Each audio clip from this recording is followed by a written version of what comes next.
नमस्कार, हमारी खास पेशकश में आपका स्वागत है। मैं हूं शशि तुषार शर्मा और आज हम बात करने जा रहे हैं नजमा हेपतुल्ला से। बहुत बहुत स्वागत है आपका हमारी इस खास पेशकश में।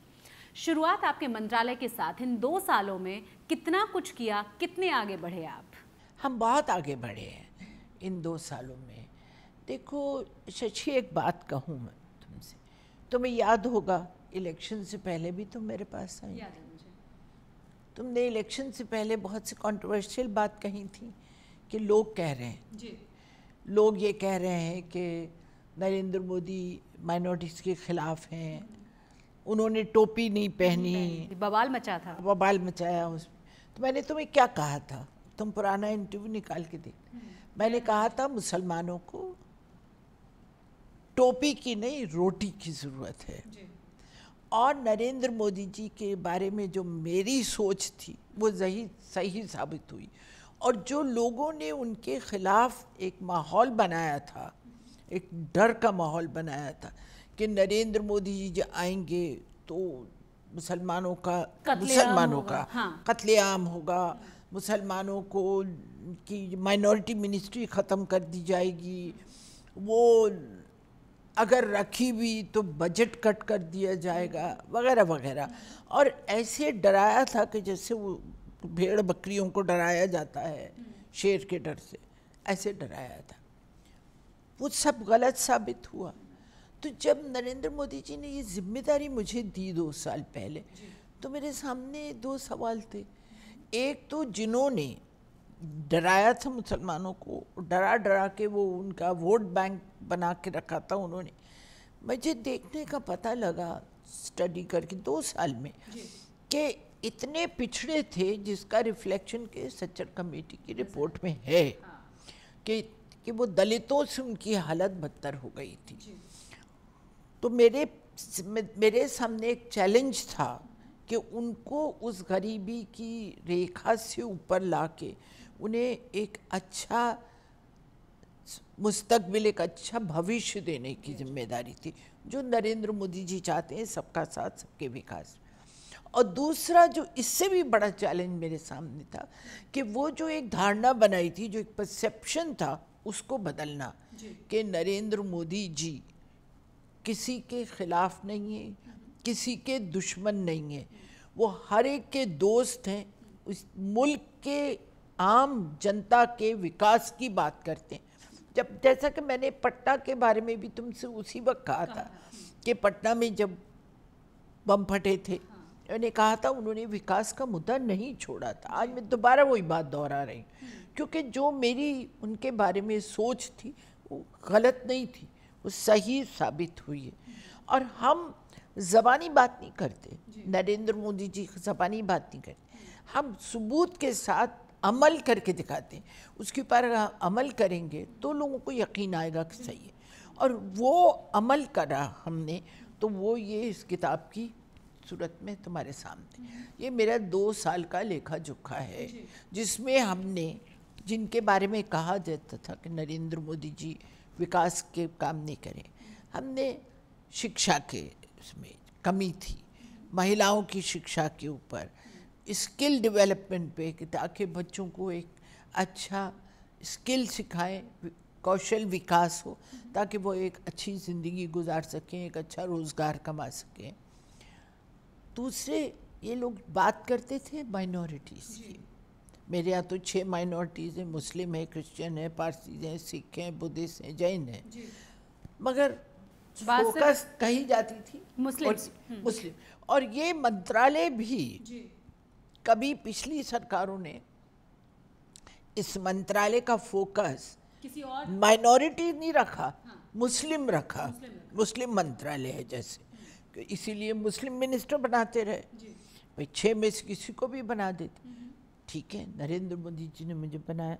अब मैं तो महिला हूँ, मुस्लिम महिलाओं को माइनॉरिटी की मिनिस्ट्री की जिम्मेदारी दी उन्होंने।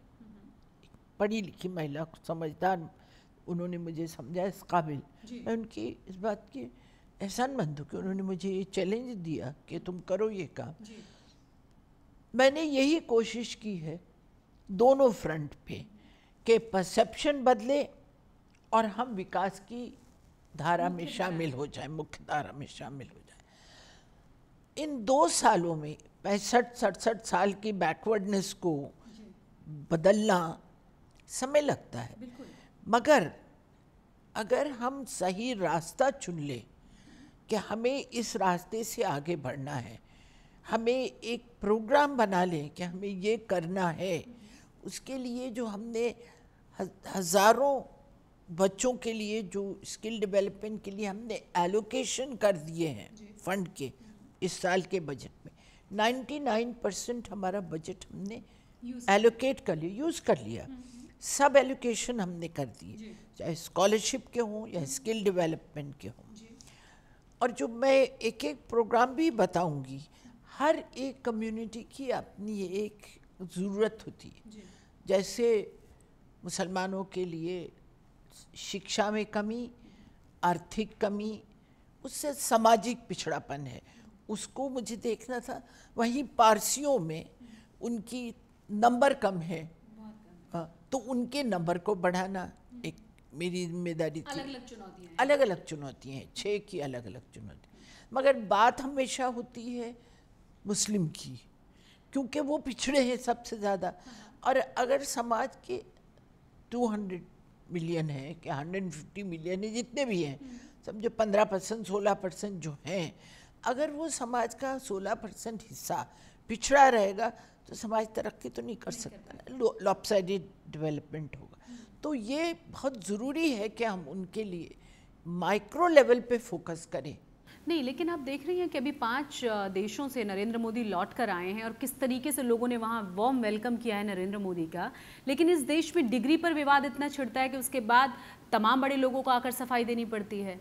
तो कहीं ना मैं आपको बताऊं, डिग्री तो बेकार चीज़ है। What is in A degree? Degree लोग देते हैं, काम की डिग्री मैं समझती हूँ सबसे बड़ी होती है। यूनिवर्सिटी की डिग्री की अपनी जगह है अहमियत कि भैया आपने एक काम, पढ़ने का काम आपने लिया, आपको यूनिवर्सिटी की डिग्री मिल गई। आज जनता की सेवा का जिम्मेदारी आपने ली, तो उसकी डिग्री कोई यूनिवर्सिटी देगी क्या? उसकी यूनिवर्सिटी तो पब्लिक देगी। और वो ज़्यादा जिम्मेदारी का काम जो संभाला है, उसमें न सिर्फ नरेंद्र मोदी जी को डिग्री देश के लोगों ने दी है, बट विदेश के लोगों ने भी दी है। अभी यही तो नरेंद्र मोदी जी के लिए कहा जाता था ना कि मुसलमानों के खिलाफ हैं, मगर सबसे ज़्यादा बड़े, सबसे ज़्यादा पैसे वाले, सबसे ज़्यादा रिलीजियस हेडक्वार्टर मुसलमानों का सऊदी अरेबिया है। सऊदी अरेबिया का highest civilian award Narendra Modi ji को मिला। अगर मुसलमानों पे वो जुल्म कर रहे होते तो क्या सऊदी अरेबिया उनको हाईएस्ट सिविलियन अवार्ड देती? अगर वो मुसलमानों के विकास का काम उनकी सरकार नहीं कर रही होती तो क्या वो जो उनको अफगानिस्तान में मिला हाईएस्ट सिविलियन अवार्ड, क्या अफगानिस्तान वो उनको देता? ये बात यहाँ के लोगों को समझना चाहिए कि जब दुनिया रिकग्नाइज कर रही है। और दूसरी बात मैं बताऊँ, मुसलमानों में शिया अलग होते हैं, सुन्नी अलग होते हैं, अलग अलग सोच के लोग हैं। तो जहाँ उनको सऊदी अरेबिया में इतना बड़ा रिसेप्शन मिला, इतना बड़ा अवार्ड मिला, इतना बड़ा ऑनर मिला, उनको जहाँ अफगानिस्तान में मिला वहाँ ईरान ने भी वही दिया, हाँ। उसी लेवल का। उनको कतर ने भी उसी लेवल का रिसेप्शन दिया। जिस लेवल का रिसेप्शन उन्हें यहाँ मिला वो उनको अमेरिका में भी मिला, उनको मैक्सिको में भी मिला, उनको फ्रांस में भी मिला। जहाँ जहाँ वो गए उन्हें वो, चाहे वो वेस्टर्न कंट्रीज़ हों, चाहे ईस्टर्न कंट्रीज़ हों, चाहे मिडल ईस्ट कंट्रीज़ हों, चाहे सेंट्रल एशियन कंट्रीज, उनका इंटरनेशनल रिकग्निशन हुआ। और इंटरनेशनल रिकग्निशन जो ये हुआ है, ये अलग अलग वजह से हुआ है। किन्हीं मुल्कों ने उनकी काम की, जो उन्होंने इनके विकास के कार्यक्रम हैं, उनकी इकोनॉमी को हैंडल करना है, उनका इंफ्रास्ट्रक्चर डेवलप हो रहा है हमारे देश में, उन्होंने ये देखा कि यहाँ इन्वेस्टमेंट के क्या क्या मौके हैं, चांसेस हैं, उन्होंने उसको देख के उनको इतना रिसेप्शन किया और उनके साथ एग्रीमेंट किए, MOU साइन करे। कुछ लोगों ने इन चीज़ों के साथ साथ यहाँ पर कैसा माइनॉरिटीज़ के साथ हो रहा है। सिर्फ मुस्लिम कंट्रीज़ की माइनॉरिटीज़ के मुसलमान ही नहीं रहते हैं बाहर, क्रिश्चियन भी रहते हैं। और तुम्हें याद होगा एक ज़माने में क्रिश्चियंस के बारे में भी कहा जा रहा था कि उनके ऊपर हमले हो रहे हैं, अटैक हो रहे हैं, चर्चिस के ऊपर हो रहे हैं। दिल्ली इलेक्शन से पहले, बिहार इलेक्शन से पहले कितना हंगामा था, इंटॉलरेंस थी। वो जो इंटॉलरेंस थी, वो इंटॉलरेंस उन लोगों को थी कि जो देख रहे थे कि हम तरक्की की राह पे जा रहे हैं। वो सबोटाइज करना चाहते थे बिहार और दिल्ली के इलेक्शन को। वो उसमें ज़रूर कामयाब हुए, क्योंकि जब तक हमारे पास कोई सबूत नहीं था, हमारे पास कोई हमारा ट्रैक रिकॉर्ड नहीं था, हमारा रिपोर्ट कार्ड नहीं था। सिर्फ मेरे मंत्रालय का रिपोर्ट कार्ड मैं बता रही हूँ, हर मंत्रालय के पास इतना ही मोटा रिपोर्ट कार्ड है। यानी सब काम कर रहे हैं, सब मंत्रालयों का, सब ने विकास की तरफ ही काम किया है। और जब ये नरेंद्र मोदी का जो एक सोच है, नारा नहीं है खाली, उनकी एक सोच है, उनकी इच्छा है, उनकी ख्वाहिश है, उनकी डिज़ायर है कि सबका साथ होगा तभी देश का सबका विकास होगा। तो सबके साथ और सबकी विकास की बात करें। लेकिन जितना बाहर रुख इतना अच्छा है मुस्लिम्स का, तो इस देश में भी आपको क्या लग रहा है कि चीज़ें परिवर्तित हो रही हैं? बिल्कुल हो रही हैं। यहाँ परसेप्शन बदल रहा है। बिल्कुल परसेप्शन बदल, और वो परसेप्शन बदलने का एक रिफ्लेक्शन आसाम इलेक्शन में हुआ, क्योंकि आसाम इलेक्शन तक हम बाकी काफ़ी कुछ कर सके थे, दूसरे मंत्रालयों ने भी बहुत कुछ किया। और मैं अपने मंत्रालय की सिर्फ बात कर सकती हूँ, मैं दूसरों के बारे में इतने कॉन्फिडेंस से नहीं कह सकती, हालांकि मैं जानती हूँ क्योंकि हम लोग सभी मंत्रालयों की बातचीत करते हैं। जब हम जाते हैं, ये 2 साल हमारे पूर्व हुए, प्रधानमंत्री ने हमसे कहा है कि अलग अलग जगह जाके अलग अलग स्टेट में हम बताएं कि हमारी ओवरऑल हमारी गवर्नमेंट का क्या काम रहा है, वो हमारी उपलब्धियाँ जो हैं, जो लोगों के विकास के सिलसिले में हमने उसमें क्या किया। तो हमको सब पता है कि अलग अलग मंत्रालय में क्या है, पर मैं तफसील से विस्तार से तो अपने ही बारे में बता सकती हूँ। बिल्कुल। तो असम में इंटीरियर, मोरेगांव, नए गांव, बहुत इंटीरियर में, वहाँ 70% मुस्लिम आबादी है, गांव है। मैं वहाँ गई, मैंने वहाँ जाके मदरसों में स्किल डेवलपमेंट की सेंटर्स खोले। नए गांव में 8 में से 6 सीटें जीते, तो मुसलमान ने वोट तो दिया ही होगा, और जहां वोट नहीं दिया वहां खिलाफ काम नहीं किया। ये तो उन्होंने खुद आके मुझे कहा कि आप आई, आपने आके खुद हमारे यहाँ आई, आपने कहा मोदी सरकार आपके द्वार, आपने वहाँ काम किया, हम मोदी सरकार के खिलाफ वोट काम नहीं करेंगे। मगर ये जब कहा था फौरन बाद, उसके बाद वोट भी दिए। परसेंटेज कितनी थी वो तो एनालाइज हो ही जाता है, उसमें तो कोई मुश्किल नहीं है जब सब उसका डिटेल आती। तो परसेप्शन तो डेफिनेटली बदला है। और अभी यूपी इलेक्शन में तुम देखना कि कितना परसेप्शन बदल यूपी के बारे में हम बात करेंगे, साथ ही साथ हम बात करेंगे कि किस तरीके से लोगों के मन में खौफ जगाने की कोशिश हो रही है। लेकिन एक छोटे से ब्रेक के बाद आप बने रहे हमारे साथ।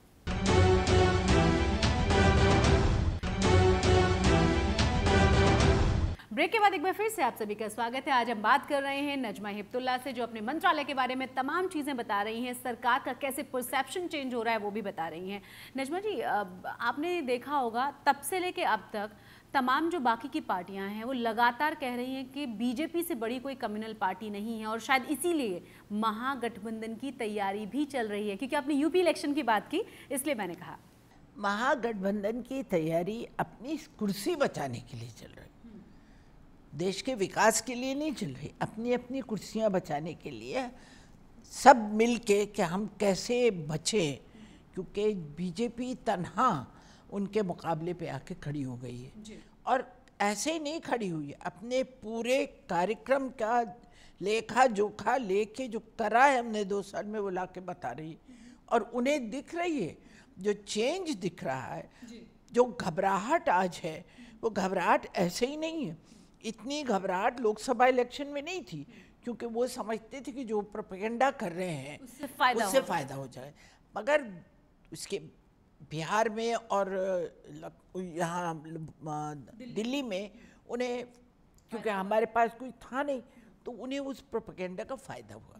मगर आज 2 साल के बाद हमारे पास इतना कुछ बताने को है जो वो अपने 5 साल में नहीं बता पाएंगे, कि उन्होंने 5 साल और किसी ने 10 साल और किसी ने 15 साल और किसी ने 60 साल में क्या किया। हाँ, क्या किया उन्होंने, तो या 60 साल 65 साल में क्या किया, वो हमारे 2 साल के मुकाबले में अगर कंपेयर करें तो हमारा ग्राफ बहुत ऊंचा है।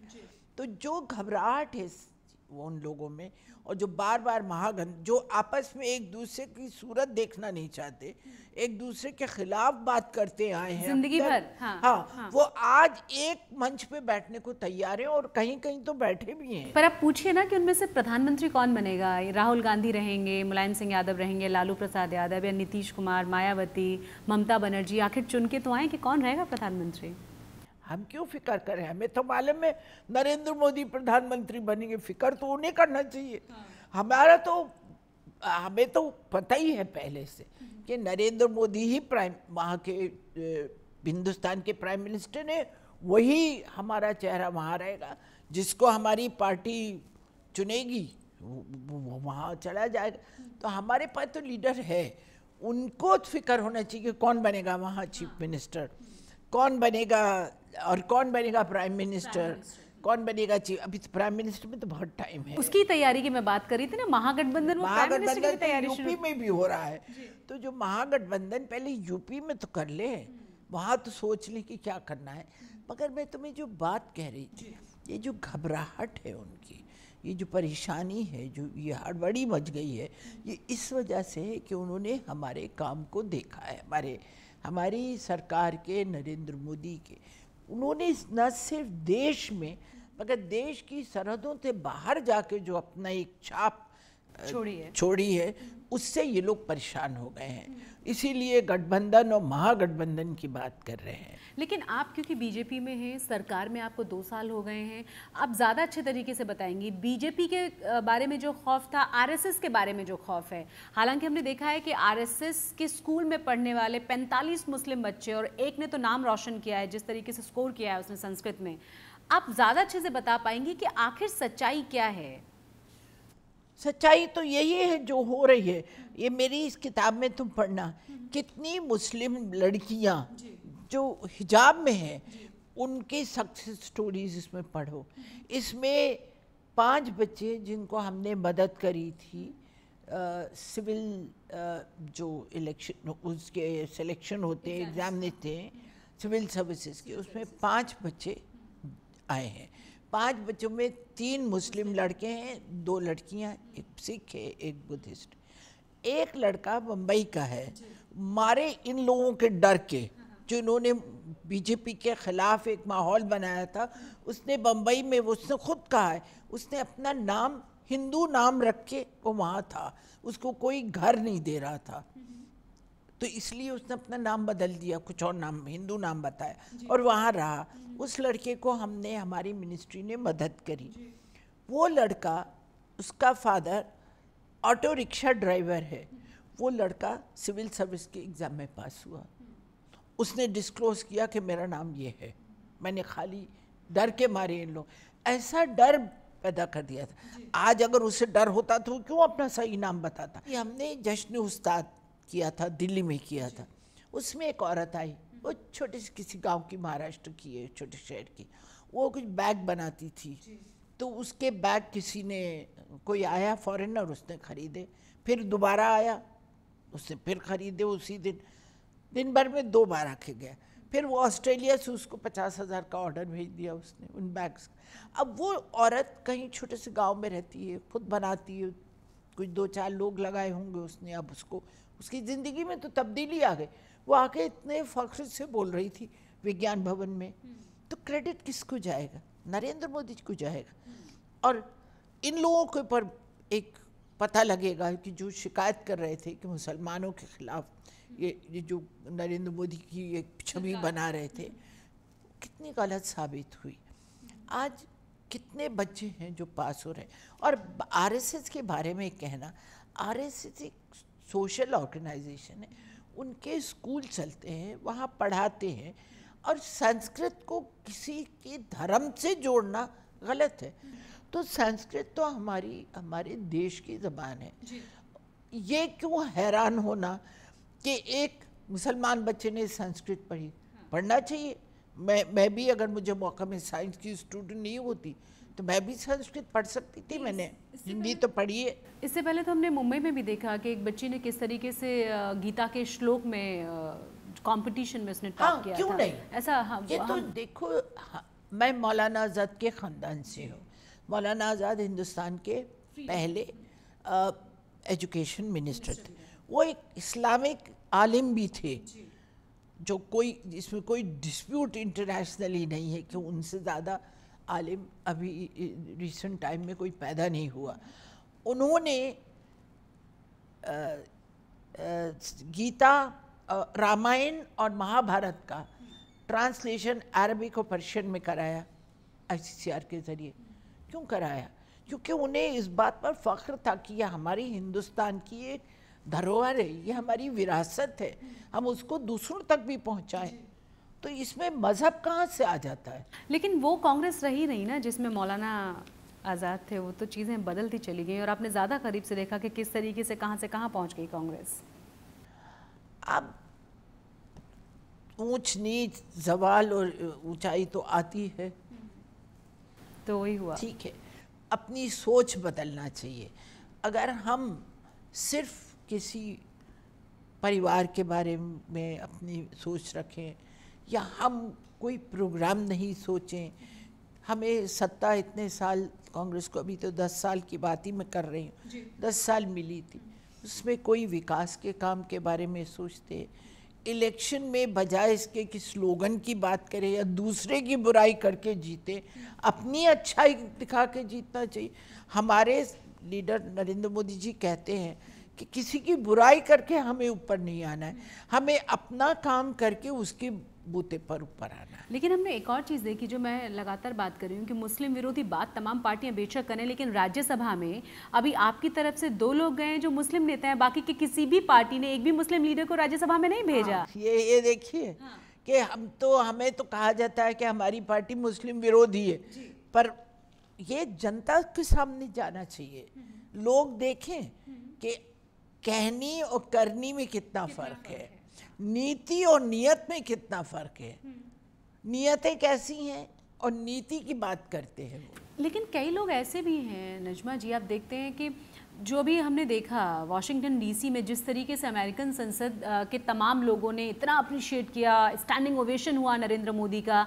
कपिल मिश्रा जो कि आम आदमी पार्टी के मिनिस्टर हैं दिल्ली में, वो लिख रहे हैं कि पहले से प्लान था, सारे लोगों को बता दिया गया था, यहाँ तक कि वहाँ पैसा भी दिया गया है उन तमाम सांसदों को कि कब कब स्टैंडिंग ओवेशन देना है, कब तालियां बजानी है। हालांकि हास्यास्पद ज़्यादा लग रहा है, लेकिन हद देखिए किसी भी चीज़ की बुराई करने तक। मैं आपको एक बात कहूँ, इंसान अपने आईने में दूसरे को देखता है, क्योंकि उनके यहाँ ऐसा रिवाज होगा कि कहाँ चीफ मिनिस्टर बोलेंगे तो ताली बजाना है, उसके लिए पैसे दिए जाते होंगे। तो उनको ये लगता होगा कि शायद अमेरिकन संसद में भी पैसे बंटते होंगे, ये उन्हें अपने तौर पे वो सोच रहे हैं। तो ये इंसान की छोटी सोच बताती है। तो अपने आईने में देख रहे हैं कि क्योंकि वो करप्ट हैं, इसलिए वो समझते हैं कि पूरी दुनिया करप्ट है। उन्हें नहीं मालूम कि अमेरिका में कितना लॉबिंग का कितना इशू निकलता है, कि क्या कर सकते हैं क्या नहीं कर सकते हैं, वहाँ कितनी एथिक्स है। इनकी एथिक्स कमेटी, क्योंकि मैंने तो काम किया है IPU इंटर पार्लियामेंट्री यूनियन के लिए, सारी दुनिया की पार्लियामेंट के साथ जितनी भी डेमोक्रेटिक इंस्टीट्यूशन उनके साथ काम किया। अमेरिका में कोई बात भी नहीं कर सकता इस तरह की। किस दुनिया में है? आज हमारे हाथ में, हमारी हथेली पे, हम कहते थे कि हमारी हथेली पे किस्मत है, आज हमारी हथेली पे कंप्यूटर है, हम अपने स्मार्ट टेलीफोन में हर चीज़ देख सकते हैं। अगर 21st सेंचुरी में लोगों की सोच ऐसी है तो मैं सिवाय उनकी सोच पे अफसोस करने की कुछ कह नहीं कह सकती। चलिए, मेरा अगला सवाल आपसे ये कि राजनीति में आप बहुत लंबे समय से हैं, तब से लेके अब तक कितने चेंजेस देखते हैं, और एक महिला होने के नाते बीइंग विमेन कितना मुश्किल और कितना चुनौती भरा इसे मानते हैं? देखिए, महिलाओं की जो सिचुएशन है उसमें भी तब्दीली आई है जी। उसके अंदर एक कॉन्फिडेंस है। मैं मुस्लिम महिला की बात कर रही हूँ।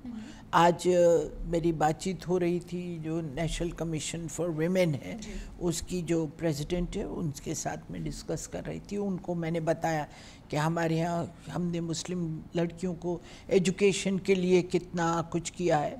और हमारे जो मैं आज एक ख़ास बात बताती हूँ कि मुस्लिम महिलाएं और मुस्लिम बच्चे जो मदरसों में पढ़ते हैं, मतलब बिल्कुल लोअर स्तर पे पढ़ते हैं, बिल्कुल गरीब बच्चे हैं जो मदरसे की तालीम ही हासिल कर सकते हैं क्योंकि वो फ्री मिलती है उनको।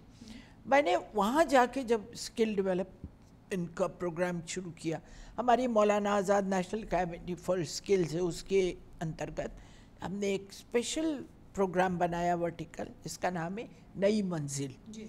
कि जो बच्चे ड्रॉप आउट हो जाते हैं, पैसे नहीं होते, रिसोर्सेज नहीं होते आगे पढ़ने के, उनकी हम मदद करते हैं। उनका ब्रिज कोर्स का हमने प्रोग्राम बनाया है। और वो मदरसों के बच्चों को स्किल डेवलपमेंट की बात, ये मुसलमान बच्चों की बात करते, मदरसों के लिए क्या किया? क्या मुसलमान बच्चा जो मदरसे में पढ़ता है उसको एक अच्छा कारोबार करके, अच्छी स्किल सीख के, एक अच्छा हुनर सीख के एक अच्छी ज़िंदगी गुजारने के बारे में कभी इन्होंने सोचा? कभी नहीं सोचा। नहीं, ये लोग तो इसमें मदद करते हैं। एट द मोस्ट ये बात करते थे कि मदरसा मॉडर्नाइजेशन क्या है? आज तो सबके पास हाथ में कंप्यूटर और टेलीफोन, स्मार्टफोन है, वहाँ से वो देख सकता है। मगर उसको तुम इस काबिल बनाओ कि वो कंप्यूटर हार्डवेयर सीख ले, वो कंप्यूटर प्रोग्रामिंग सीखे, या वो उसको ठीक करना सीखे, टेलीफोन को या कंप्यूटर को। ये तो उन्होंने कभी नहीं सिखाया। नहीं, ये लोग तो वो सिखाते हैं कि आप योग मत करिए, आप ओम मत बोलिए, भारत माता की जय नहीं कह सकते, ये तमाम प्रोपेगेंडा। ये जो बातें सिखाते हैं मुझे, मैं उसमें भी नहीं बोल कह रही। जो सिखाना है, मैंने उनसे कहा आपके मदरसे में जो आप एजुकेशन देते हो, मजहबी तालीम आप दो, मुझे उसमें कोई दखल नहीं देना। मुझे सिर्फ इन बच्चों को आप ही के इंस्टीट्यूशन में आके स्किल डेवलपमेंट सिखानी। मेरा वो प्रोग्राम वर्ल्ड बैंक को इतना अच्छा लगा कि वर्ल्ड बैंक ने मुझे $50 मिलियन का लोन दिया उसके लिए। ना सिर्फ ये कि उन्होंने हमें हमारे प्रोग्राम को लोन दिया, सपोर्ट करी, बल्कि वो कह रहे हैं कि अफ्रीका और साउथ ईस्ट एशिया और दूसरी जगह जहाँ मदरसे चलते हैं, क्योंकि अफ्रीका और साउथ ईस्ट एशिया में सब मुस्लिम कंट्रीज हैं, वहाँ जो मदरसे चलते हैं ये रिकमेंड करेंगे कि आप भी इसी तरह का स्किल डेवलपमेंट का प्रोग्राम शुरू करिए ताकि बच्चों का एक फ्यूचर हो। मज़हब पैसे कमाने के लिए तो नहीं होता है, मज़हब तो एक अपनी नॉलेज बढ़ाने के लिए होता है, अपने धर्म के बारे में सही बातें सीखने के लिए होता है। वहाँ सही बातें ही सिखाना चाहिए जो एक अच्छा इंसान बना सकें, एक अच्छा हमवतन जो हो, दूसरे उनके साथ मिल के साथ रहने की बात सिखाना चाहिए, क्योंकि ये तालीम देना चाहिए। मगर उनको एक अच्छा फ्यूचर भी तो बनाना है, उनको एक नौकरी का ज़रिया भी बनाना है, तो वो हमने काम किया, तो वर्ल्ड बैंक ने अप्रिशिएट करा। अब शायद ये जिन्होंने अमेरिकन को पैसे देने की बात करी थी, अमेरिकन कांग्रेस को, वो ये कहेंगे कि वर्ल्ड बैंक को भी मैंने पैसे दे दिए और तब उन्होंने आपको लोन दिया, तब उन्होंने मुझे लोन दे दिया। तो ये तो मुझे हंसी आती है, इसके ऊपर मुझे गुस्सा भी नहीं आता। उनकी अकल पे अफसोस होता है कि सोच बदलने की ज़रूरत है। जैसे हमने हिंदुस्तान के लोगों की सोच अपने काम से बदल दी है, ऐसे ही इनकी भी सोच ऊपर वाला मदद करके बदल दे, क्योंकि हमारे पास कोई ज़रिया नहीं है। सोते को मैं जगा सकती हूँ, मगर जागते को कैसे जगाऊँ? हाँ, ये बड़ा सवाल है, और उम्मीद करते हैं कि समय के साथ साथ ये लोग भी जाग जाएंगे। बहुत बहुत शुक्रिया हमारे शो में आने के लिए और इतनी सारी चर्चा करने के लिए। इसी के साथ हमारी इस खास पेशकश में बस इतना ही। नमस्कार।